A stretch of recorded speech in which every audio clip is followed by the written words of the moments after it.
Hello everyone and welcome back to Lucky15, where I'll be giving you my horse racing tips for tomorrow's horse racing action. Just going to quickly reflect on how today's selections ran. It wasn't too bad today. We had one winner in the end, and that was our nap, a Palace at Newcastle in the 130. We're struggling, to be honest, coming down the home straight. Had a lot of work to do, but it kind of cruised past every horse pretty much that was in front of it to finish quite nicely in front at the end of the race, and it was a good winning performance there under the ride from Harrison Shaw, which managed to get that one home for us, and we managed to get that one at a price of 4-1. So that was quite a nice winning nap. Our other selections were Burns Cross. That was our unknown selection. Ran not a bad race for Neil Mulholland on its rules debut under Noel Feely, but lost to the Nicky Henderson horse in the end. And that horse of Nicky Henderson's could be definitely a future one to keep an eye on, because it was very keen, I found, in running, and Nico de Boinville was doing well to restrain that one, but in the end it passed our selection and managed to win the race. But Burns Cross didn't do too badly for his first start under rules, finishing in second place. So that's how that one ran. And then our next best was in Chelmsford in the 8:15 with a horse called the Eagle's Nest. Pretty much blew the start for Ray Guest and Martin Dwyer.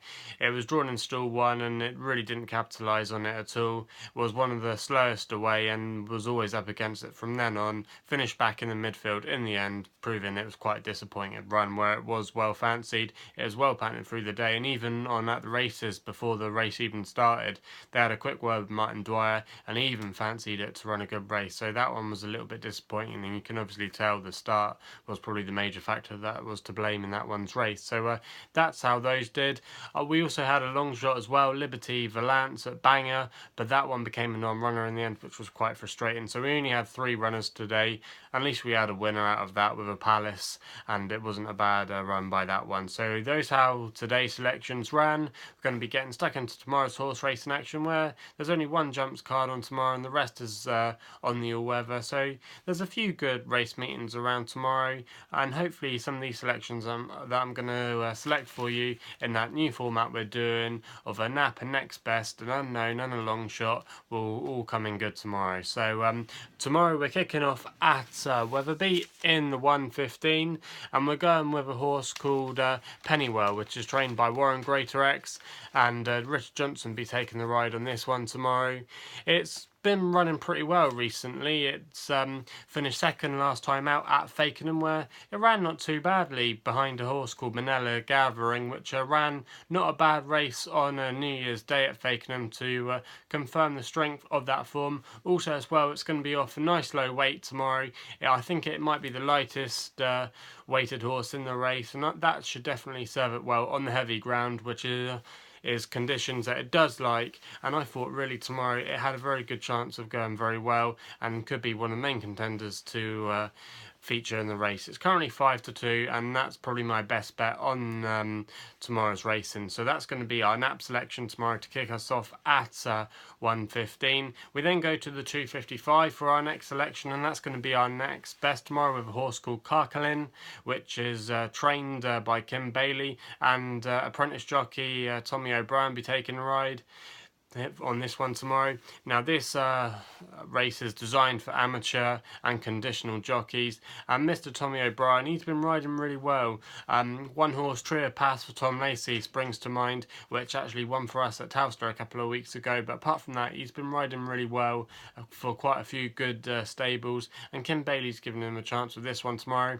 It's going to be carrying again a nice low weight, and last time we saw it, it ran at Wincanton, where I saw it that day finishing 4th place on very heavy ground over 3 miles and 2 furlongs. They're dropping it back in trip tomorrow, and I thought I had a very good chance with the conditions pretty much to suit. It doesn't mind heavy ground, this horse, and I thought with that low weight tomorrow off a really low handicap mark in the 70s should definitely go well tomorrow, and I make that the next best bet. So that's the second selection there. We then go to our unknown selection, which is in the bumper in the 3:25 at Wetherby with a horse called Baby Ted, trained by Nigel Twiston Davis, and his son Sam Twiston Davis will be taking the ride tomorrow. I believe it might be Sam Twiston Davis's only ride on the card tomorrow. Now this one obviously being an unknown selection, we don't know lots about it, but on paper it's got some nice breeding. It's by Pasternak, who's not a bad sire to be related to. And he's got quite a few good connections, this horse, Baby Ted, in his pedigree. He's related to the likes of Colin's brother and Colin's sister. Colin's sister, you might remember, won a very good race actually at Wetherby on Charlie Hall Chase Day a couple of months ago. So it's got some nice relations. It's a half brother to both of those horses, and maybe tomorrow it could be the one to bring a surprise in the race. It's currently around 7-2 with bookmakers at the moment.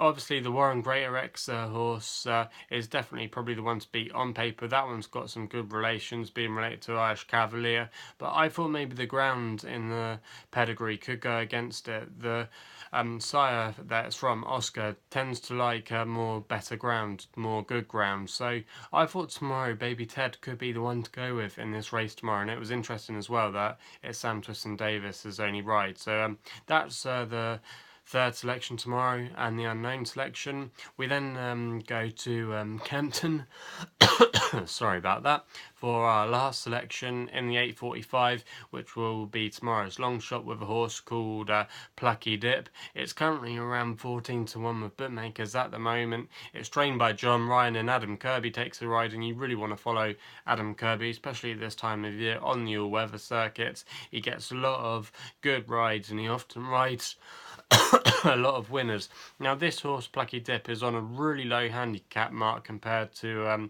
what's been racing off in its career. It's off a mark of 68, and it's been running okay. It hasn't been running brilliantly and hasn't won for a while, but even when it has been running, it hasn't got beaten by far too much. It's got a good draw tomorrow from stall 6, so that's not a bad draw at Kempton. Also as well, previous course and distance winner, and it's in a race tomorrow where a lot of these horses find it very difficult to win. They're getting on in their career quite a bit. There shouldn't be too many unexposed types in the race, and I thought maybe tomorrow Plucky Dip could definitely cash in on that handicap mark, and he could definitely run a good race, and he could definitely feature in the places, and he could bring a surprise maybe and win the race. So that's the last selection there, and that's going to be our long shot in the 8:45 at Kempton.